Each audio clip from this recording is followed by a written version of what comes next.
ഈ വീഡിയോയിൽ നമ്മൾ ഇലക്ട്രോണിക് ഡിവൈസസ് ആൻഡ് സർക്യൂട്ട്സ് എന്നുള്ള സബ്ജക്റ്റിലെ 4th മോഡ്യൂൾ ഓസിലേറ്റേഴ്സിനെ പറ്റിയിട്ടാണ് പഠിച്ചു തുടങ്ങാൻ പോകുന്നത് കേട്ടോ. സോ എന്താണ് ഓസിലേറ്റർ എന്ന് നമുക്ക് ആദ്യം നോക്കാം. ജനറലി പറയുകയാണെങ്കിൽ an oscillator is something that creates oscillation. Oscillation produce ചെയ്യുന്ന എന്തിനേയും നമുക്ക് ജനറൽ ടേംസിൽ ഓസിലേറ്റർ എന്ന് പറയാൻ സാധിക്കും. ഇവിടെ നമുക്കൊരു പെൻഡുലത്തിന്റെ എക്സാമ്പിൾ കാണിച്ചിട്ടുണ്ട്, അതുപോലെ സ്പ്രിംഗ് ബാലൻസിന്റെ എക്സാമ്പിളും കാണിച്ചിട്ടുണ്ട് അല്ലെ. ഡീറ്റെയിൽ ആയിട്ട് ഒന്നുകൂടി ഇങ്ങനെ എക്സ്പ്ലെയിൻ ചെയ്ത് പറയാം. An oscillator is something that creates oscillations which involves periodic fluctuations between two states or values. രണ്ട് സ്റ്റേറ്റുകളുടെ ഇടയിൽ പീരിയോഡിക്കലി ഉണ്ടാവുന്ന ഫ്ലക്ച്വേഷൻസിനെ നമുക്ക് ഓസിലേഷൻസ് എന്ന് പറയാം. അതുപോലെ തന്നെ ആ ഓസിലേഷൻസ് ക്രിയേറ്റ് ചെയ്യുന്ന ആൾ ആരാണോ അതിനെ നമുക്ക് ഓസിലേറ്റർ എന്നും പറയാൻ സാധിക്കും. നമുക്കൊരു സിമ്പിൾ എക്സാമ്പിൾ എടുത്ത് നോക്കാം. നമ്മുടെ വീഡിയോകളിലൊക്കെ കാണുന്ന പെൻഡുലം ക്ലോക്ക് ഒരു മെക്കാനിക്കൽ ഓസിലേറ്ററിനുള്ള എക്സാമ്പിൾ ആണ്. ഓക്കെ, അപ്പൊ നമുക്ക് ഓസിലേറ്റർ എന്ന് പറയുന്നത് എന്താണ്? An oscillator is something that creates oscillation. ഇത് നമ്മൾ ജനറൽ ടേംസിൽ പറയുന്നതാണ് കേട്ടോ. നമുക്ക് ഈ ചാപ്റ്ററിൽ പഠിക്കേണ്ടത് ഇലക്ട്രോണിക് ഓസിലേറ്ററിനെ പറ്റിയിട്ടാണ്. അപ്പൊ ഇൻട്രൊഡക്ഷന്റെ അടുത്ത സ്റ്റേജസിൽ നമ്മൾ അത് കാണും. അപ്പൊ നമ്മൾ കുറച്ചും കൂടി ബേസിക്സ് നോക്കിയിട്ടൊക്കെ പോവാം. അടുത്തത് നമ്മളൊരു സൈനുസോഡൽ ഓസിലേറ്റർ എന്നുള്ള പേര് ഞാൻ പറയണം. ഇതൊരു ഇലക്ട്രോണിക് ഓസിലേറ്ററിന്റെ വൺ ഓഫ് ദ ടൈപ്പ് ആണ്. സൈനുസോഡൽ ഓസിലേറ്റർ എന്ന് പറഞ്ഞു കഴിഞ്ഞാൽ ഈ ഓസിലേറ്റർ എന്ത് ചെയ്യും? ഇതിന്റെ ഔട്ട്പുട്ടിൽ സൈനുസോഡൽ വേവ് ഫോംസ് പ്രൊഡ്യൂസ് ചെയ്യും. So here this oscillator creates sinusoidal waveforms at the output. So such an oscillator can be termed as sinusoidal oscillator എന്ന് പറയാം.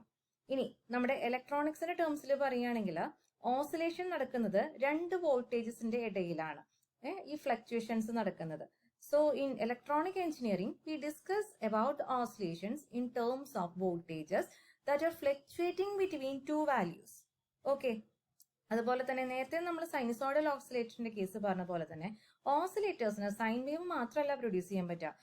Triangular wave, square wave, complex waves, ഇങ്ങനെയുള്ള പലതരം വേവ്സിനെയും പ്രൊഡ്യൂസ് ചെയ്യാൻ ഒരു ഓസിലേറ്ററിന് സാധിക്കും. അതുപോലെ തന്നെ കുറച്ച് എക്സാമ്പിൾസ് നോക്കാം, അല്ലെങ്കിൽ അപ്ലിക്കേഷൻസ് നോക്കാം. നമ്മുടെ യൂസ് ചെയ്യുന്ന റേഡിയോ റിസീവേഴ്സ്, ടെലിവിഷൻ സെറ്റ്സിൽ, അതുപോലെ തന്നെ റേഡിയോസിൽ, broadcast transmitters, computer peripheral, cellphones, radar, watches, ഇതിലെല്ലാം നമുക്ക് ഓക്സിലേറ്ററിന്റെ വർക്കിംഗ് കാണാൻ സാധിക്കും, അല്ലെങ്കിൽ ഓക്സിലേറ്റർ നമ്മൾ അവിടെയൊക്കെ യൂസ് ചെയ്യുന്നതായിരിക്കും. സോ ഇതൊക്കെ നമുക്ക് കുറച്ച് അപ്ലിക്കേഷൻസ് ആയിട്ട് പറയാം. സോ ഇത്രയായിരുന്നു ഓസിലേറ്ററിനെ പറ്റിയിട്ടുള്ള ഇൻട്രൊഡക്ഷൻ. നമ്മുടെ കാര്യത്തിലേക്ക് കടക്കാം. എന്താണ് ഇലക്ട്രോണിക് ഓസിലേറ്റർ എന്നാണ് നമുക്ക് പഠിക്കാനുള്ളത്. അപ്പോൾ an electronic oscillator is an electronic circuit that produces a periodic oscillation or alternating current AC signal, usually a sine wave, square wave or a triangular wave, powered by a direct current DC source എന്ന് പറയാം. എളുപ്പത്തിൽ മനസ്സിലാക്കണമെങ്കിൽ ഇങ്ങനെ മനസ്സിലാക്കാം. An oscillator receives DC voltage as an input and produces AC signal of desired frequency. ഇൻപുട്ടില് DC വോൾട്ടേജിനെ receive ചെയ്യും, ഔട്ട്പുട്ടില് AC സിഗ്നലിനെ തരും. ഇൻപുട്ടില് DC വോൾട്ടേജിനെ റിസീവ് ചെയ്തിട്ട് ഔട്ട്പുട്ടില് AC സിഗ്നലിനെ തരും ഒരു ഇലക്ട്രോണിക് ഓസിലേറ്റർ എന്ന് പറയുന്നത്. അത് കൂടുതൽ ഡീറ്റെയിൽഡ് ആയിട്ടുള്ള ഒരു ഡെഫിനിഷനിലാണ് ഇവിടെ കാണിച്ചിരിക്കുന്നത്. എന്താണ് ഒരു ഇലക്ട്രോണിക് ഓസിലേറ്റർ എന്ന് പറയുന്നത്? An electronic oscillator is an electronic circuit that produces a periodic oscillation or alternating current signal. ഔട്ട്പുട്ടില് AC സിഗ്നൽ പ്രൊഡ്യൂസ് ചെയ്യും. സൈൻ ആവാം, ട്രയാങ്കുലർ ആവാം, സ്ക്വയർ വേവ് ആവാം, ഏതോ ആവാം.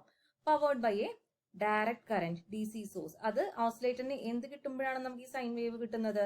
ഒരു DC വോൾട്ടേജ് ഇൻപുട്ട് കൊടുക്കുമ്പോൾ ഓസിലേറ്റർ നമുക്ക് അതിന് പകരം ഔട്ട്പുട്ടിൽ എന്ത് പ്രൊഡ്യൂസ് ചെയ്ത് തരണു? ഒരു AC സിഗ്നൽ പ്രൊഡ്യൂസ് ചെയ്ത് തരണു. അപ്പൊ അങ്ങനെയുള്ള ഒരു സർക്യൂട്ടിനെ, അങ്ങനെയുള്ള ഒരു ഇലക്ട്രോണിക് സർക്യൂട്ടിനെ നമുക്ക് എന്ത് പറയാം? ഓസിലേറ്റർ എന്ന് പറയാം. സിമ്പിൾ ആയിട്ട് എങ്ങനെ പറയാം? An oscillator receives DC voltage as an input and produces AC signal of desired frequency എന്ന് സിമ്പിൾ ആയിട്ട് നമുക്ക് ഒരു ഇലക്ട്രോണിക് ഓസിലേറ്ററിനെ ഡിഫൈൻ ചെയ്യാം. ഇനി നമ്മൾ ഫ്രീക്വൻസി എന്നൊക്കെ പറഞ്ഞു അല്ലെ. ഫ്രീക്വൻസി നമ്മൾ കുറെ കാലമായിട്ട് പഠിക്കുന്നതൊക്കെയാണ്. എന്നാലും ജസ്റ്റ് ഒന്ന് പറയുകയാണ്, എന്താണ് ഫ്രീക്വൻസി എന്ന് പറയുന്നത്? Frequency is nothing but number of cycles per second. ഒരു സെക്കൻഡിലെ എത്ര സൈക്കിൾസ് ഉണ്ട് എന്നുള്ളതാണ് ഫ്രീക്വൻസി എന്ന് പറഞ്ഞ് അർത്ഥാക്കുന്നത്. ഈ ഫസ്റ്റ് ഡയഗ്രാം നോക്കുക. ഫസ്റ്റ് ഡയഗ്രത്തില് ഇവിടെ എങ്ങനെയാണ് കാണിച്ചിരിക്കുന്നത്? ഒരു സെക്കൻഡ് ആണ് ഈ ടൈം പീരീഡ്. ഒരു സെക്കൻഡില് 3 സൈക്കിൾസ് ഉണ്ട് അല്ലെ. ഒരു സൈക്കിൾ എന്ന് പറയുന്നത് ഒരു അപ്പ് വേവ് ഒരു ഡൗൺ വേവ് കൂടുന്നത്. അങ്ങനെ 3 സൈക്കിൾസ് ഉണ്ട്. Okay, so 3 cycles per second ആണെങ്കിൽ നമ്മൾ 3 ഹേർട്സ് ഫ്രീക്വൻസി എന്ന് പറയും. രണ്ടാമത്തെ ഫിഗർ നോക്കൂ, ഒരു സെക്കൻഡിൽ 6 വേവ്സ് നമുക്ക് കാണാൻ പറ്റും, 6 സൈക്കിൾസ് കാണാൻ പറ്റും. അങ്ങനെയാണെങ്കിൽ ഈ രണ്ടാമത്തെ വേവിന്റെ ഫ്രീക്വൻസി എന്താണ്? 6 ഹേർട്സ് ഫ്രീക്വൻസി ആണ്. മൂന്നാമത്തെ ഫിഗർ നോക്കാം, ഒരു സെക്കൻഡിൽ 12 സൈക്കിൾസ് കാണാം. 12 സെക്കൻഡ് സൈക്കിൾസ് ഒരു സെക്കൻഡിൽ ഉണ്ടെങ്കിൽ ആ വേവിന്റെ ഫ്രീക്വൻസി എത്രയാണ്? 12 ഹേർട്സ് ആണെന്ന് നമുക്ക് പറയാൻ സാധിക്കും. So oscillators are capable of producing frequencies from few hertz to several gigahertz എന്ന് നമുക്ക് പറയാൻ സാധിക്കും. ചെറിയ ലോവർ ഫ്രീക്വൻസിയിൽ നിന്ന് വലിയ ഫ്രീക്വൻസി വരെ പ്രൊഡ്യൂസ് ചെയ്യാൻ ഒരു ഓസിലേറ്ററിന് സാധിക്കും. ഓക്കെ, അടുത്തതായിട്ട് നമുക്ക് നോക്കേണ്ടത് എങ്ങനെ ഒരു ഓസിലേറ്ററിനെ കൺസ്ട്രക്ട് ചെയ്യാം എന്നുള്ളതാണ്. അപ്പോൾ പ്രാക്ടിക്കലി പറയുകയാണെങ്കിൽ oscillator circuits are nothing but amplifier circuits which are provided with a positive feedback എന്ന് പറയാം. എന്താണ് ഓസിലേറ്റേഴ്സ് എന്ന് പറഞ്ഞാൽ? എന്താണ് ഓസിലേറ്റർ സർക്യൂട്ട് എന്ന് പറയുന്നത്? മറ്റൊന്നല്ല, ആംപ്ലിഫയർ സർക്യൂട്ട്സ് ആണ്.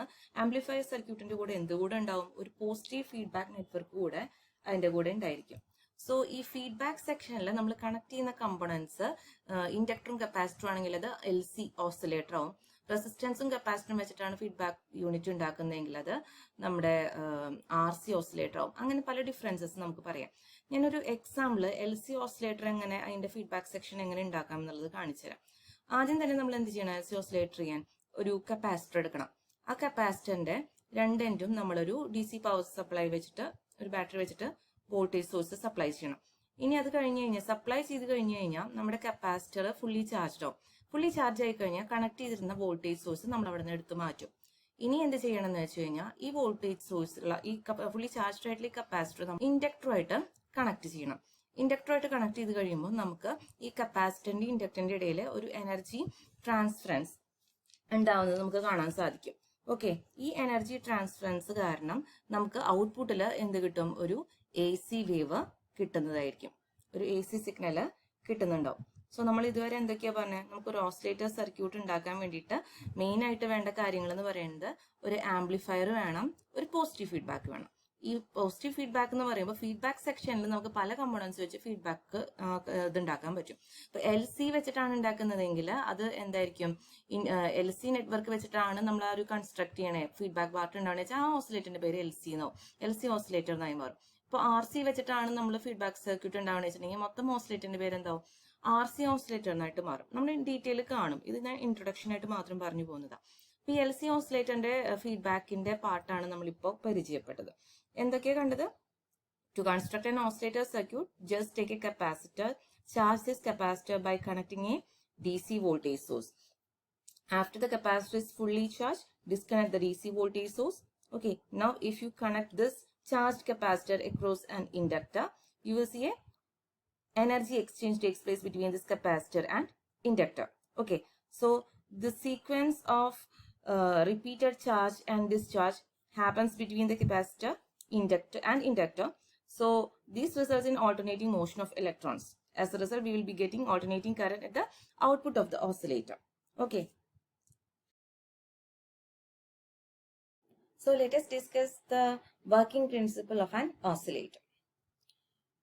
ആദ്യം തന്നെ നമ്മൾ പറഞ്ഞു ഒരു ഓസിലേറ്റർ സർക്യൂട്ട് എന്ന് പറയുന്നത് ഒരു ആംപ്ലിഫയർ സെക്ഷനും പിന്നെ ഒരു ഫീഡ്ബാക്ക് സെക്ഷനും. ആ ഫീഡ്ബാക്ക് എന്ന് പറയുന്നത് പോസിറ്റീവ് ഫീഡ്ബാക്ക് ആയിരിക്കും. ആദ്യം തന്നെ ഞാൻ ഇവിടെ കൺസിഡർ ചെയ്യാണ് I'm giving a sinusoidal signal as an input to the amplifier. Okay, so നമുക്ക് ഔട്ട്പുട്ടിൽ എന്ത് കിട്ടും? ആംപ്ലിഫൈഡ് ആയിട്ടുള്ള സിഗ്നൽ കിട്ടും. ഓക്കെ, ഇവിടെ കാണാൻ പറ്റും ഞാനൊരു ഇൻപുട്ട് സൈനസോയ്ഡൽ സിഗ്നൽ അപ്ലൈ ചെയ്തിട്ടുണ്ട്. ആംപ്ലിഫയർ എന്ത് ചെയ്യും? അത് ആംപ്ലിഫൈ ചെയ്യും. A എന്ന് പറയുന്നത് ഇവിടെ ഗെയിൻ ഓഫ് ദ ആംപ്ലിഫയർ ആണ്. അപ്പൊ A ടൈംസ് ഈ ഇൻപുട്ട് സിഗ്നലിനെ മൾട്ടിപ്ലൈ ചെയ്തിട്ടുള്ള ഒരു സിഗ്നൽ ആവും നമുക്ക് ഔട്ട്പുട്ടിൽ V ഔട്ട് ആയിട്ട് കിട്ടുന്നുണ്ടാവുക. അപ്പൊ V ഔട്ട് എന്താണ്? A ഇൻറ്റു V ഇൻ ആയിരിക്കും നമുക്ക് അവിടെ കിട്ടുന്ന V ഔട്ട് സിഗ്നൽ എന്ന് പറയുന്നത്. ഇനി ഇങ്ങനെ കിട്ടുന്ന A ഇൻറ്റു V ഔട്ട് സിഗ്നലിനെ നമ്മൾ ഒരു ഫീഡ്ബാക്കിന്റെ ഇൻപുട്ട് സിഗ്നൽ ആയിട്ട് കൊടുത്തു. ഇനി ഇൻപുട്ട് എന്ന് ഈ ഫീഡ്ബാക്കിന്റെ ഇൻപുട്ട് എന്ന് പറയുമ്പോൾ ഇവിടെ നമുക്ക് ഫീഡ്ബാക്ക് ബീറ്റ എന്ന് കാണിച്ചിട്ടുണ്ട്. ബീറ്റ എന്ന് പറയുന്നത് ഫീഡ്ബാക്ക് ഫ്രാക്ഷൻ ആണ്. Feedback fraction എന്ന് പറയുന്നത് മറ്റൊന്നുമല്ല. It defines what fraction or how much of the output voltage is applied as a feedback to the input stage. ഈ ഔട്ട്പുട്ട് വോൾട്ടേജിന്റെ എത്രമാത്രം ഫ്രാക്ഷൻ നമുക്ക് തിരിച്ച് ഇൻപുട്ടിലേക്ക് അപ്ലൈ ചെയ്യണം എന്ന് തീരുമാനിക്കുന്ന ഒരു ഫാക്ടറിനെയാണ് ഫീഡ്ബാക്ക് ഫ്രാക്ഷൻ അല്ലെങ്കിൽ ബീറ്റ എന്ന് നമ്മൾ അവിടെ പറയുന്നത്. ഇപ്പൊ V ഔട്ടിനെ നമ്മൾ ഫീഡ്ബാക്ക് സെക്ഷനിൽ കൂടെ കടത്തി വിടുമ്പോൾ നമുക്ക് ഔട്ട്പുട്ട് കിട്ടുന്ന ഫീഡ്ബാക്ക് സെക്ഷന്റെ ഔട്ട്പുട്ട് കിട്ടുന്ന വോൾട്ടേജിനെ വി എഫ് എന്ന് പറഞ്ഞ് റെപ്രസെന്റ് ചെയ്യാം. വി എഫ് എന്ന് പറയുന്നത് ബീറ്റ ടൈംസ് വി ഔട്ട് ആയിരിക്കും. അപ്പൊ feedback fraction into V out ആയിരിക്കും വി എഫ് സിഗ്നൽ എന്ന് പറയുന്നത്. സോ വി ഔട്ട് എന്താണ് ഓൾറെഡി നമുക്കറിയാം, എ ഇൻറ്റു വി ഇൻ ആണ്. അപ്പൊ വി എഫ് എന്തായി മാറി, beta into A into V in ആയിട്ട് മാറി. ഈ ഫീഡ്ബാക്ക് സർക്യൂട്ട് എന്ന് പറഞ്ഞോളൂ, ഈ ഫീഡ്ബാക്ക് സർക്യൂട്ട് ആണ് ആ ഒരു entire oscillator circuit frequency selective circuit അല്ലെങ്കിൽ റെസൊണൻസ് സർക്യൂട്ട് എന്ന് പറയപ്പെടുന്നത്. ഫ്രീക്വൻസി സെലക്ടീവ് സർക്യൂട്ട് എന്ന് പറയുമ്പോൾ അറിയാലോ, നമ്മുടെ ഔട്ട്പുട്ട് സിഗ്നലിന്റെ ഫ്രീക്വൻസി നമുക്ക് ഡിറ്റർമൈൻ ചെയ്യാൻ വേണ്ടിയിട്ട് ഇതിന് ഈ ഫീഡ്ബാക്ക് സർക്യൂട്ടിലെ കമ്പോണൻസിന്റെ വാല്യൂസ് അഡ്ജസ്റ്റ് ചെയ്ത് കഴിഞ്ഞാൽ നമുക്ക് കിട്ടുന്ന സിഗ്നലിന്റെ ഫ്രീക്വൻസി നമുക്ക് ഡിറ്റർമൈൻ ചെയ്യാൻ സാധിക്കും. ഓക്കെ, അപ്പോൾ ഈ ഒരു സർക്യൂട്ടിനെ നമുക്ക് frequency selective network circuit, feedback circuit നമുക്ക് ഫ്രീക്വൻസി സെലക്ടീവ് സർക്യൂട്ട് അല്ലെങ്കിൽ റെസൊണൻസ് സർക്യൂട്ട് എന്നുള്ള പേരിൽ കൂടെ പറയാൻ സാധിക്കും. ഓക്കെ, അപ്പൊ നമ്മൾ പറഞ്ഞു നിർത്തിയത് എവിടെയാ വെച്ചാൽ ഈ ഫീഡ്ബാക്ക് സർക്യൂട്ടിന്റെ പുറത്തേക്ക് വരുന്ന ആ സിഗ്നലിന്റെ വോൾട്ടേജ് എന്ന് പറയുന്നത് വി എഫ് ആയിരിക്കും. V F will be equal to beta into A into V in എന്ന് പറയാം നമുക്ക്. ഇപ്പൊ നമുക്ക് വി എഫ് സിഗ്നൽ കിട്ടിയിട്ടുണ്ട്, എന്ന് വെച്ചാൽ ഫീഡ്ബാക്ക് സിഗ്നൽ കിട്ടിയിട്ടുണ്ട്. നമ്മളിവിടെ അപ്ലൈ ചെയ്തിരിക്കുന്ന വോൾട്ടേജ് എന്ന് പറയുന്നത് വി ഇൻ ആണ്. സപ്പോസ് നമ്മൾ അസ്യൂം ചെയ്യാണ് നമ്മുടെ വി ഇൻ അപ്ലൈ ചെയ്ത ഇൻപുട്ട് വോൾട്ടേജ് സിഗ്നലും നമുക്ക് ഫീഡ്ബാക്ക് സെക്ഷൻ ഔട്ട്പുട്ട് കിട്ടിയ വി എഫ് സിഗ്നലും ഇൻ ഫേസ് ആണെന്ന് വിചാരിക്കുക. ഫേസ് ഷിഫ്റ്റ് 0 ആണ്, അതായത് ഇൻ ഫേസ് ആണെന്ന് വിചാരിക്കുക. അങ്ങനെയാണെങ്കിൽ ഈ ഇൻ ഫേസ് ആയിട്ടുള്ള വി എഫ് സിഗ്നലിനെ നമ്മൾ തിരിച്ച് ആംപ്ലിഫയറിലേക്ക് കൊടുക്കുന്നതിനെയാണ് നമ്മളവിടെ പോസിറ്റീവ് ഫീഡ്ബാക്ക് സപ്ലൈ ചെയ്യുക എന്ന് പറയുന്നത്. എന്താണ് പോസിറ്റീവ് ഫീഡ്ബാക്ക് എന്ന് പറയുന്നത്? നമ്മൾ കൊടുക്കുന്ന ഇൻപുട്ട് സിഗ്നൽ ഉണ്ട് ആംപ്ലിഫയറിന്, അത് വി ഇൻ. നമ്മൾക്ക് ഫീഡ്ബാക്ക് സെക്ഷനിൽ നിന്ന് കിട്ടുന്ന സിഗ്നൽ എന്ന് പറയുന്നത് വി എഫ്. ഇത് രണ്ടും ഇൻ ഫേസ് ആണെങ്കിൽ, ഇൻ ഫേസ് ആയിട്ടുള്ള സിഗ്നലിനെ നമ്മൾ തിരിച്ച് ആംപ്ലിഫയറിലേക്ക് കൊടുക്കുകയാണെങ്കിൽ അതിനെ നമുക്ക് ഇവിടെ എന്ത് പറയാം, പോസിറ്റീവ് ഫീഡ്ബാക്ക് എന്ന് നമുക്ക് പറയാം. അപ്പൊ ഇപ്പൊ നിലവില് നമുക്ക് എന്തായി, നമുക്ക് ആംപ്ലിഫയറിന് കിട്ടുന്ന എന്താണ്, വി ഇന്നും ഉണ്ട്, അതുപോലെ തന്നെ ഫീഡ്ബാക്ക് സെക്ഷനിൽ നിന്ന് വരുന്ന വി എഫ് സിഗ്നലും കൂടി സം ചെയ്തിട്ട് V in plus V F എന്നുള്ള സിഗ്നലാണ് നമ്മുടെ ഇൻപുട്ട് ആയിട്ട് ആർക്ക് കൊടുക്കുന്നത്, ആംപ്ലിഫയർ സെക്ഷനിൽ കൊടുത്തോണ്ടിരിക്കുന്നത്. അടുത്ത വി ഇൻ ഇൻപുട്ട് വോൾട്ടേജ് ഉണ്ടല്ലോ, അതിനെ ഞാൻ ഡിസ്കണക്ട് ചെയ്തു. ഇവിടെ വി ഇൻ ഇല്ല. അപ്പൊ വി ഇൻ എന്ന് പറയുന്ന ഇൻപുട്ട് വോൾട്ടേജിനെ ഞാൻ ഇവിടെ ഡിസ്കണക്ട് ചെയ്തു. So if we disconnect the input signal Vin applied to the amplifier input, this feedback signal എന്താണ്, VF will act as an input to this amplifier circuit. ഒരു പ്രാവശ്യം നമ്മൾ ഇൻപുട്ട് കൊടുത്തുള്ളൂ, പിന്നീട് ഞാൻ ആ ഇൻപുട്ട് വോൾട്ടേജിനെ റിമൂവ് ചെയ്ത് കഴിഞ്ഞാൽ പിന്നെ നമ്മൾ എക്സ്റ്റേണൽ ഇൻപുട്ട് കൊടുക്കണ്ട. ഇതിൽ നിന്ന് കിട്ടുന്ന ഈ ഫീഡ്ബാക്ക് സിഗ്നൽ തന്നെ ഇൻപുട്ടായിട്ട് ആംപ്ലിഫയറിനെ ഇൻപുട്ടായിട്ട് അവിടെ ആക്ട് ചെയ്യും. ഓക്കെ, ഇപ്പൊ നിലവിൽ ഇൻപുട്ട് സിഗ്നൽ നമ്മൾ സപ്ലൈ ചെയ്യണ്ടോ? ഇല്ല. ഒരു പ്രാവശ്യം അപ്ലൈ ചെയ്തു, പിന്നെ അത് റിമൂവ് ചെയ്തു. ബാക്കി നമുക്ക് അതിന് വർക്കിംഗ് കാരണം ഉണ്ടായ ഫീഡ്ബാക്ക് സിഗ്നൽ ആണ്. ഈ ഫീഡ്ബാക്ക് സിഗ്നൽ ആണ് ഇപ്പൊ ആംപ്ലിഫയറിന്റെ എന്തായിട്ട് ആക്ട് ചെയ്യുന്നത്, ഇൻപുട്ട് സിഗ്നൽ ആയിട്ട് ആക്ട് ചെയ്യുന്നത്. അപ്പോൾ ഇൻപുട്ട് സിഗ്നൽ വി നെ ഇവിടെ നമ്മൾ റിമൂവ് ചെയ്ത് കഴിഞ്ഞു കഴിഞ്ഞാൽ നമ്മുടെ ഫീഡ്ബാക്ക് സിഗ്നൽ വി എഫ് അടുത്ത ഇൻപുട്ട് സിഗ്നൽ ആയിട്ട് ആക്ട് ചെയ്തിട്ട് ആംപ്ലിഫയറിന് ഇവിടെ ഇൻപുട്ട് സിഗ്നൽ ഇങ്ങനെ കിട്ടിക്കൊണ്ടേയിരിക്കും. ഇനി അടുത്തതെന്ന് പറയുന്നത്, so after removing this input voltage whether we will get the sustained oscillations or not depends on the product of this A into beta. അപ്പോൾ നമുക്ക് ഔട്ട്പുട്ടിൽ സസ്റ്റെയിൻഡ് ആയിട്ടുള്ള ഓസിലേഷൻസ് കിട്ടണം. സസ്റ്റെയിൻഡ് ആയിട്ടുള്ള ഓസിലേഷൻസ് എന്ന് പറയുന്നത് ഈക്വൽ ആംപ്ലിറ്റ്യൂഡിലുള്ള ഓസിലേഷൻസ് നമുക്ക് അവിടെ കിട്ടിക്കൊണ്ടിരിക്കണം. ഫ്രീക്വൻസിയും ആംപ്ലിറ്റ്യൂഡും ഒക്കെ കറക്റ്റ് ആയിട്ടുള്ള ഓസിലേഷൻസ് നമുക്ക് അവിടെ സസ്റ്റെയിൻഡ് ഓസിലേഷൻസ് ഔട്ട്പുട്ടിൽ കിട്ടണമെന്നുണ്ടെങ്കിൽ രണ്ട് ആൾക്കാരാണ് അതിനെ ബേസ് ചെയ്തിരിക്കുന്നത്. ഒന്ന് നമ്മുടെ ആംപ്ലിഫയറിന്റെ ഗെയിനും ഒന്ന് ഫീഡ്ബാക്ക് ഫ്രാക്ഷനും. അപ്പൊ എ ഇൻറ്റു ബീറ്റ, ആ എ ഇൻറ്റു ബീറ്റ എന്ന പ്രൊഡക്റ്റിനെ നമ്മൾ പറയുന്ന പേരാണ് ലൂപ്പ് ഗെയിൻ എന്ന് പറയുന്നത്. So A into beta is known as loop gain of the oscillator. So after removing the input voltage V in, whether we will get the sustained oscillations or not depends on the product of this values A into beta. Loop ഗെയിനെ base depend ചെയ്തിരിക്കും നമുക്ക് കിട്ടുന്ന sustained oscillations ഔട്ട്പുട്ടിൽ കിട്ടണോ വേണ്ടേ എന്ന് തീരുമാനിക്കാൻ. എങ്ങനെയാണ് ഇനി സസ്റ്റെയിൻഡ് ഓസിലേഷൻസ് കിട്ടുക, ആ കാര്യങ്ങൾ നമുക്കൊന്ന് നോക്കാം. ഇതുവരെ പറഞ്ഞ കാര്യങ്ങൾ എന്തായിരുന്നു, നമ്മൾ ആദ്യം തന്നെ ഒരു ഇൻപുട്ട് സിഗ്നൽ അപ്ലൈ ചെയ്തു അല്ലെ, സിഗ്നൽ അപ്ലൈ ചെയ്തിട്ടുണ്ടായിരുന്നു. ആദ്യം വി ഇൻ മാത്രമായിരുന്നു, നമുക്ക് വി ഔട്ട് കിട്ടി, എ ഇൻറ്റു വി ഇൻ ആയിരുന്നു. ആ എ ഇൻറ്റു വി ഇൻ ബീറ്റയിലേക്ക് കൊടുത്തപ്പോൾ നമ്മുടെ ഫീഡ്ബാക്ക് സെക്ഷനിൽ കൊടുത്തപ്പോൾ ഇവിടെ നിന്ന് കിട്ടുന്ന സിഗ്നൽ വി എഫ് ആണ്. ഈ വി എഫും വി ഇനും കൂടി ഇപ്പോൾ ഇൻ ഫേസ് ആണെങ്കിൽ ഇത് രണ്ടും കൂടിയിട്ട് ഔട്ട്പുട്ട് സൈഡിൽ ഇൻപുട്ട് സൈഡിൽ അത് ആഡ് ചെയ്യപ്പെടും. അപ്പൊ നമുക്കിവിടെ പോസിറ്റീവ് ഫീഡ്ബാക്ക് ആണ് നമ്മൾ കൊടുക്കുന്നതെന്ന് പറയാം. രണ്ട് സിഗ്നലും ഇൻ ഫേസ് ആണെങ്കിൽ V in plus V F ആവും. അങ്ങനെ സമയത്ത് നമ്മൾ ആംപ്ലിഫയർ സെക്ഷനിലേക്ക് പോകുന്നുണ്ടാവാം. ഇങ്ങനെ ഇരിക്കുന്ന സ്ഥലത്ത് ഞാൻ വി ഇൻ സിഗ്നലിനെ അവിടെ നിന്ന് റിമൂവ് ചെയ്യാണ്. ഡിസ്കണക്ട് ചെയ്യാണ്. അപ്പൊ നമുക്ക് ഇൻപുട്ട് വോൾട്ടേജ് ഇല്ലാതെ ഈ നമുക്ക് മുമ്പ് കിട്ടിയ VF സിഗ്നൽ തന്നെ ഇവിടുത്തെ ഇൻപുട്ട് വോൾട്ടേജ് ആയിട്ട് ആക്ട് ചെയ്ത് തുടങ്ങും. ഇങ്ങനെ ഇൻപുട്ട് സിഗ്നൽ ഇല്ലാത്ത സമയത്ത് ഇൻപുട്ട് സിഗ്നൽ ആയിട്ട് ആംപ്ലിഫയറിന്റെ ഇൻപുട്ട് സിഗ്നൽ ആയിട്ട് VIN വോൾട്ടേജ് അല്ലെങ്കിൽ ഇൻപുട്ട് വോൾട്ടേജ് ആയിട്ട് വർക്ക് ചെയ്യുന്ന ഇവിടുത്തെ VF സിഗ്നൽ ആയിരിക്കും. ഈ VF സിഗ്നൽ ഇങ്ങനെ ഇൻപുട്ട് ഇല്ലാത്ത സമയത്ത് നമുക്ക് ഔട്ട്പുട്ടില് സസ്റ്റെയിൻഡ് ഓസിലേഷൻസ് തന്നെ കിട്ടുന്നുണ്ട് എന്ന് ഉറപ്പിക്കാനുള്ള രണ്ട് ഫാക്ടേഴ്സ് എന്ന് പറയുന്നത് amplifier into beta, that is feedback fraction. ഇവർ രണ്ടുപേരുടെയും പ്രൊഡക്റ്റിനെ നമ്മൾ ലൂപ്പ് ഗെയിൻ എന്ന് പറയും. ഈ ലൂപ്പ് ഗെയിനിന്റെ വാല്യൂവിനെ അനുസരിച്ചിട്ടായിരിക്കും നമുക്ക് ഔട്ട്പുട്ടിൽ സസ്റ്റെയിൻഡ് ഓസിലേഷൻസ് കിട്ടുന്നോ ഇല്ലയോ എന്ന് നമുക്ക് തീരുമാനിക്കാൻ സാധിക്കുന്നുണ്ടായിരിക്കുന്നത്. ഇനിയാണ് എ ബീറ്റ എന്ന് പറയുന്ന ലൂപ്പ് ഗെയിൻ നമുക്ക് സസ്റ്റെയിൻഡ് ഓസിലേഷൻസ് തരുന്നത് എന്ന് നമുക്ക് നോക്കാം. Suppose product of A into beta, that is loop gain is less than 1 എന്ന് കണക്കാക്കാം. എ ബീറ്റ ലെസ് ദാൻ 1 ആണ് വരുന്നതെങ്കിൽ, product of A into beta less than 1 ആണ് വരുന്നതെങ്കിൽ, in that case the electrical oscillations amplitude will goes on decreasing over a period of time. ഇങ്ങനെ less than 1 ആണ് loop ഗെയിന്റെ value പറഞ്ഞിട്ടുണ്ടെങ്കിൽ ഈ സിഗ്നലിന്റെ വാല്യൂസ് പതുക്കെ പതുക്കെ കുറഞ്ഞ് അവസാനം ഡൈ ഔട്ട് ചെയ്യും after a particular time. So this type of oscillations are called damped oscillations. Okay, അപ്പോൾ എ ബീറ്റ എന്ന് പറയുന്നത് ലൂപ്പ് ഗെയിൻ. ഈ ലൂപ്പ് ഗെയിന്റെ വാല്യൂ 1 ചെറുതാണെങ്കിൽ, okay, A beta loop gain is less than 1 ആണെങ്കിൽ എന്താ സംഭവിക്കുക ഔട്ട്പുട്ട് സിഗ്നലിന്? ആദ്യം തന്നെ നമ്മുടെ electrical oscillations amplitude will goes on decreasing over a period of time and will die out after a particular time. This type of oscillations are called damped oscillations. ഈ damped oscillations കിട്ടാൻ രണ്ട് condition ഉണ്ട്. അപ്പൊ ഈ ഒരു case നമ്മൾ കണ്ടു, A into beta less than 1 വരുന്ന സമയത്ത് നമുക്ക് ഇവിടെ കിട്ടുന്ന എന്താണ്? ഡാംപ്ഡ് ഓസിലേഷൻസ് ആണ് കിട്ടുന്നത് നമ്മൾ ഇവിടെ വെച്ച് കണ്ടു. നമ്മൾ ഈ നേരത്തെ പറഞ്ഞ എ ബീറ്റ ലെസ് ദാൻ 1 ആണെങ്കിൽ എന്നുള്ളതിനെ നമുക്കൊരു എക്സാമ്പിൾ നോക്കാം. സപ്പോസ് ഞാനിവിടെ ഒരു സർക്യൂട്ട് എടുത്തിട്ടുണ്ട്.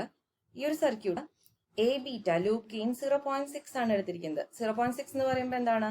ലെസ് ദാൻ 1 ആണ് അല്ലെ? ലൂപ്പ് ഗെയിൻ ലെസ് ദാൻ 1 ആയിട്ടുള്ള വാല്യൂ ആണ് എടുത്തിരിക്കുന്നത്. അപ്പൊ എ ബീറ്റ എത്രയാണ്? 0.6 എടുത്തിട്ടുണ്ട്. അങ്ങനെയാണെങ്കിൽ അതേസമയം ഞാൻ ഇൻപുട്ട് വോൾട്ടേജിനെ 3 വോൾട്ട് ആയിട്ടും എടുത്തിട്ടുണ്ട്. ഇൻപുട്ട് വോൾട്ടേജ് 3 വോൾട്ട് ആയിട്ട് എടുത്തിട്ടുണ്ട്. എ ബീറ്റ എന്ന് പറയുന്നത് നമ്മുടെ ലൂപ്പ് ഗെയിൻ എത്രയാണ്? 0.6 വോൾട്ട് ആണ്. അപ്പൊ നമ്മുടെ VF എന്തായിരിക്കും എന്ന് വെച്ചിട്ടുണ്ടെങ്കിൽ VF will be equal to 3 volt input voltage into A beta. അതായിരിക്കും നമുക്ക് ഇവിടെ കിട്ടുന്ന VF സിഗ്നൽ എന്ന് പറയുന്നത്. അപ്പൊ അത് എത്ര കിട്ടും? 3 voltage into 0.6 it will be equal to 1.8 volt ആയിട്ട് മാറും. അപ്പൊ എന്തൊക്കെയാ പറഞ്ഞത്? ആദ്യം തന്നെ ഞാൻ എ ബീറ്റയുടെ ഗെയിൻ 0.6 ആണ് നമുക്ക് കിട്ടുന്നതെന്ന് കണക്കാക്കി അസ്യൂം ചെയ്തു. ഇനി കൊടുക്കുന്ന ഇൻപുട്ട് വോൾട്ടേജ് 3 വോൾട്ട് ആയിട്ട് കൊടുത്തു. അങ്ങനെയാണെങ്കിൽ കിട്ടുന്ന VF സിഗ്നൽ എന്ന് പറയുന്നത് എന്താ വരിക? 3 വോൾട്ട് ഇൻറ്റു ഈ വാല്യൂ 0.6 ആണ് നമ്മുടെ VF സിഗ്നൽ വരിക. ഇപ്പൊ നമുക്ക് ഇൻറ്റു ചെയ്യുമ്പോൾ എത്ര കിട്ടും? 1.8 വോൾട്ട് കിട്ടും. ഇങ്ങനെ ഇരിക്കുന്ന സമയത്ത് ഞാൻ ഈ VIN ഇൻപുട്ട് വോൾട്ടേജിനെ റിമൂവ് ചെയ്യാണ്, ഡിസ്കണക്ട് ചെയ്യാണ്. ഡിസ്കണക്ട് ചെയ്യുമ്പോൾ നേരത്തെ പറഞ്ഞ പോലെ നമ്മുടെ VF സിഗ്നൽ ആണ് പിന്നെ ആംപ്ലിഫയറിന്റെ ഇൻപുട്ട് വോൾട്ടേജ് ആയിട്ട് വർക്ക് ചെയ്യുന്നത്. അപ്പൊ കിട്ടിയ VF എത്രയായിരുന്നു? 1.8 വോൾട്ട് ആയിരുന്നു. അപ്പൊ ഇനി ഈ 1.8 വോൾട്ട് ആണ് എന്ത് ആംപ്ലിഫയറിന്റെ ഇൻപുട്ട് ആയിട്ട് വർക്ക് ചെയ്യുന്നത്.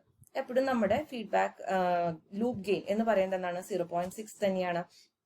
ഈ 1.8 ആംപ്ലിഫയറിൽ കൂടെ കടന്നു പോയിട്ട് പിന്നെയും എഗെയിൻ ഈ ബീറ്റ സെക്ഷനിൽ കൂടെ തിരിച്ചു വരുമ്പോൾ എഗെയിൻ നമ്മൾ എന്ത് ചെയ്യും? VF സിഗ്നൽ വേറെ പ്രൊഡ്യൂസ്ഡ് ആവും അല്ലെ? ഒന്ന് നോക്കി നോക്കുക. ആദ്യം നമ്മുടെ 3 വോൾട്ട് ഇൻറ്റു 0.6 വോൾട്ട് നമുക്ക് കിട്ടിയ VF സിഗ്നൽ 1.8 വോൾട്ട് ആണ്. അടുത്തത് എന്തായിരിക്കും? V out. ഇനി അടുത്തത് നമ്മൾ ഇൻപുട്ട് സിഗ്നലിനെ ഇൻപുട്ട് വോൾട്ടേജ് VIN റിമൂവ് ചെയ്തു. അടുത്തത് നമ്മുടെ VF ആയിട്ടുള്ള 1.8 ആണ് ഇൻപുട്ട് വോൾട്ടേജ് ആയിട്ട് അവിടെ വർക്ക് ചെയ്യുന്നത്.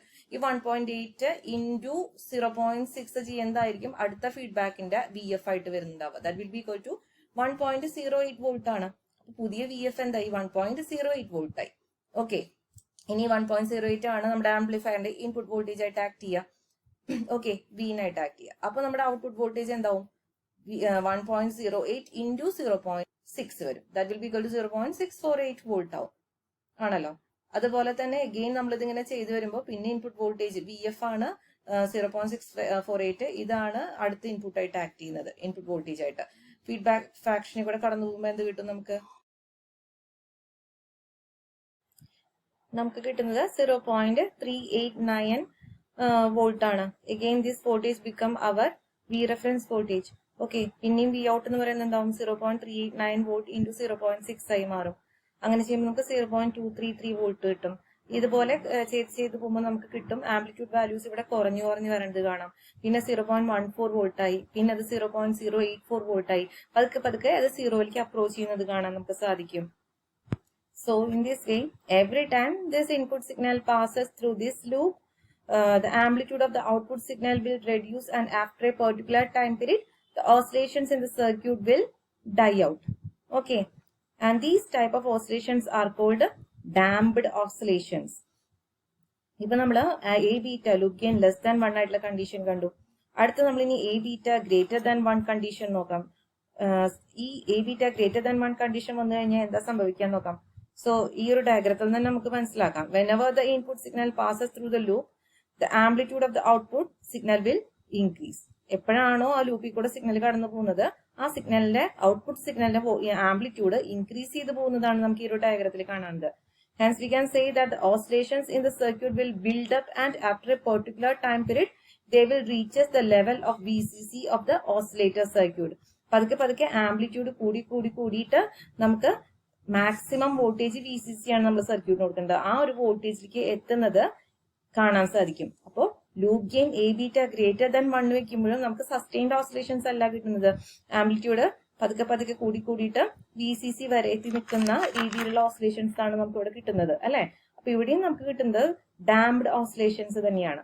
നമ്മൾ രണ്ട് കണ്ടീഷൻ കണ്ടു. എ ബീറ്റ ലെസ് ദാൻ 1 വന്നപ്പോഴും എ ബീറ്റ ഗ്രേറ്റർ ദാൻ 1 വന്നപ്പോഴും നമുക്ക് കിട്ടുന്നത് എന്ത് ഡാംപ്ഡ് ഓസിലേഷൻസ് ആണ്. അപ്പൊ അടുത്തത് എന്താണ് വേണ്ടത്? നമുക്ക് ഈ സസ്റ്റെയിൻഡ് ആയിട്ടുള്ള ഓസിലേഷൻസ് കിട്ടാൻ വേണ്ടിയിട്ട് എ ബീറ്റ എന്ന് പറയുന്നത് 1 ആക്കിയിട്ട് വെക്കണം. സോ എ ബീറ്റ 1 ആയി വെക്കുന്ന സമയത്ത് നമുക്ക് എന്ത് സംഭവിക്കും? എ ബീറ്റ 1 ആക്കുന്ന സമയത്ത് നമ്മുടെ VF വോൾട്ടേജ് ഉണ്ടല്ലോ, ഇതിന്റെ ഫേസും നമ്മൾ കൊടുത്തിരുന്ന ഇൻപുട്ട് വോൾട്ടേജിന്റെ ഫേസും ഏതാണ്ട് സിമിലർ ഫേസിലായിരിക്കും പോകുന്നുണ്ടാവുക. അങ്ങനെ വരുന്ന സമയത്ത് ഇവിടെ പോസിറ്റീവ് ഫീഡ്ബാക്ക് ആയിരിക്കും അപ്ലൈഡ് ആവുന്നുണ്ടാവുക. അപ്പൊ എ ബീറ്റ എന്നുള്ള ലൂപ്പ് ഗെയിൻ 1 ആയി കഴിയുന്ന സമയത്ത് നമുക്ക് കിട്ടുന്നത് സസ്റ്റെയിൻഡ് ആയിട്ടുള്ള ഓസിലേഷൻസ് ആയിരിക്കും. അപ്പൊ നമ്മൾ എ ബീറ്റ ലൂപ്പ് ഗെയിൻ 1 ആവുന്ന സമയത്ത് നമുക്ക് ഓസിലേഷൻസ് എങ്ങനെ കിട്ടി? സസ്റ്റെയിൻഡ് ആയിട്ടുള്ള ഓസിലേഷൻസ് കിട്ടി. അൺഇന്റർപ്രറ്റ് കറക്റ്റ് ആയിട്ടുള്ള ഒരു വേവ് ഫോം ആണ് നമുക്ക് ഇവിടെ കിട്ടുന്നത്, അല്ലെ? ഇങ്ങനെയുള്ള സിഗ്നലിനെയാണ് നമ്മൾ എന്ത് പറയുന്നത്? അൺഡാംപ്ഡ് ഓസിലേഷൻസ് എന്ന് പറയുന്നത്. നമ്മൾ രണ്ട് കേസ് കണ്ടു. ആദ്യം എ ബീറ്റ ലെസ് ദാൻ 1 വന്നപ്പോഴും എ ബീറ്റ ഗ്രേറ്റർ ദാൻ 1 വന്നപ്പോഴും നമുക്ക് കിട്ടിയത് ഡാംപ്ഡ് ഓസിലേഷൻസ് ആണ്. അതേസമയം എ ബീറ്റ ഈക്വൽ ടു 1 വന്ന സമയത്ത് നമുക്ക് കിട്ടുന്നത് എന്താണ്? അൺഡാംപ്ഡ് ഓസിലേഷൻ ആണ്. അപ്പൊ നമുക്ക് ഇവിടെ ഇങ്ങനെ പറയാം, അല്ലെ? Sustained oscillations are only possible whenever this loop gain A beta is equal to 1. So when A beta is equal to 1, at that time the feedback signal VF will be same as that of the input signal. Hence, in that case, we will get the sustained oscillations at the output. So, ഈ ഒരു sustained ആയിട്ടുള്ള oscillations കിട്ടാൻ വേണ്ടി നമ്മൾ എന്താ ചെയ്തത്? A beta എന്നുള്ള loop ഗെയിനെ 1 ആക്കി വെച്ചു. ആ സമയത്ത് നമുക്ക് കിട്ടുന്നത് എ ബീറ്റ 1 ആക്കി വെക്കുമ്പോൾ VFും Vനും സെയിം ഫേസിലാവും. അപ്പൊ നമുക്ക് ഔട്ട്പുട്ടിൽ കിട്ടുന്നത് എന്തായിരിക്കും? സസ്റ്റെയിൻഡ് ആയിട്ടുള്ള ഓസിലേഷൻസ് ആയിരിക്കും. So these type of electrical oscillations whose amplitude remains constant with time are called undamped oscillations. ഇതിൽ ആംപ്ലിറ്റ്യൂഡ് എപ്പോഴും സെയിം ആയിട്ടാണ് നിൽക്കുന്നത്, അല്ലെ? എവിടെയും കൂടിയും കുറയും അങ്ങനെ ഡൈ ഔട്ട് ചെയ്യണ പരിപാടിയൊന്നുമില്ല. സോ കോൺസ്റ്റന്റ് ആയിട്ടുള്ള ഒരു ആംപ്ലിറ്റ്യൂഡ് ത്രൂ ഔട്ട് ടൈം കിട്ടുന്നത് കൊണ്ട് ഇങ്ങനെ കിട്ടുന്ന ഓസിലേഷൻസിനെയാണ് നമ്മൾ എന്ത് പറയുന്നത്? അൺഡാംപ്ഡ് ഓസിലേഷൻസ് എന്ന് പറയുന്നത്. സോ നമുക്ക് സസ്റ്റെയിൻഡ് ഓസിലേഷൻസ് കിട്ടാൻ വേണ്ടിയിട്ട് രണ്ട് കണ്ടീഷൻസ് സാറ്റിസ്ഫൈ ചെയ്യണം. അതെന്താണ്? ഒന്നാമത്തത് ലൂപ്പ് ഗെയിൻ എ ബീറ്റ 1 ആവണം. അടുത്തത് angle A beta, that is phase shift 0 ആയിരിക്കണം, അല്ലെ? എന്നുവെച്ചാൽ നമ്മൾ അപ്ലൈ ചെയ്യുന്ന വി ഇൻപുട്ട് വോൾട്ടേജും അതിന്റെ അതേ ഫേസിലുള്ള വോൾട്ടേജ് VFല് പ്രൊഡ്യൂസ് ചെയ്ത് വരുമ്പോൾ മാത്രമാണ്, എന്നുവെച്ചാൽ അവിടെ ഫേസ് ഷിഫ്റ്റ് ഇല്ല, അല്ലെ? സെയിം ഫേസ് എന്ന് പറയുമ്പോൾ അവിടെ ഫേസ് ഷിഫ്റ്റ് ഇല്ല, ഫേസ് ഷിഫ്റ്റ് 0 ആവണം. അങ്ങനെ പ്രൊഡ്യൂസ് ചെയ്യുമ്പോൾ മാത്രമാണ് നമ്മുടെ ഈ ഓസിലേറ്റർ സസ്റ്റെയിൻഡ് ആയിട്ടുള്ള ഓസിലേഷൻസ് പ്രൊഡ്യൂസ് ചെയ്യുന്നത്. സോ ഈ രണ്ട് കണ്ടീഷനും കൂടിയിട്ടാണ് നമ്മൾ എന്ത് പറയുന്നത്? ബാർഹൗസിയൻ ക്രൈറ്റീരിയ എന്ന് പറയുന്നത്. ഇമ്പോർട്ടന്റ് ആണ്, എക്സാംസിന് ചോദിക്കുന്നതാണ്.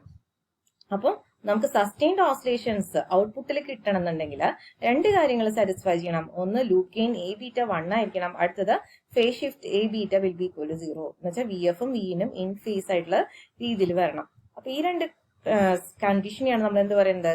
ബാർഹൗസിയൻ ക്രൈറ്റീരിയ എന്ന് പറയുന്നത്. ഈ ക്രൈറ്റീരിയ എന്താ പറയുന്നത്? ഈ രണ്ട് കണ്ടീഷനും സാറ്റിസ്ഫൈ ചെയ്യുകയാണെങ്കിൽ ആ ഒരു ഓസിലേറ്റർ അതിന്റെ ഔട്ട്പുട്ടിൽ നമുക്ക് എന്ത് തരും? സസ്റ്റെയിൻഡ് ആയിട്ടുള്ള ഓസിലേഷൻസ് തരും എന്ന് നമുക്ക് പറയാൻ സാധിക്കും.